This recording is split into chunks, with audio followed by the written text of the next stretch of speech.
আমাদের normal blood pressure 120/80।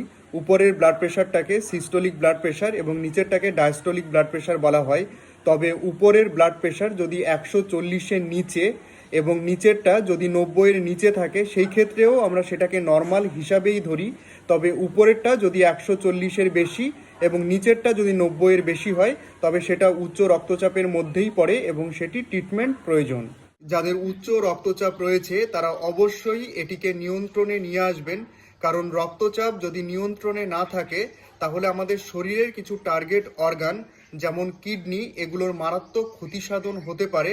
তাই যাদের উচ্চ রক্তচাপ রয়েছে তারা প্রথমেই ওষুধ শুরু না করে আপনারা খাবার থেকে লবণের পরিমাণটা একদম কমিয়ে দেবেন। আপনারা অতিরিক্ত কার্বোহাইড্রেট, চিনি এবং তেল জাতীয় খাবার কম খাবেন। আপনাদের ওজন নিয়ন্ত্রণে রাখবেন এবং নিয়মিত আপনারা 45 মিনিট থেকে 1 ঘন্টা এক্সারসাইজ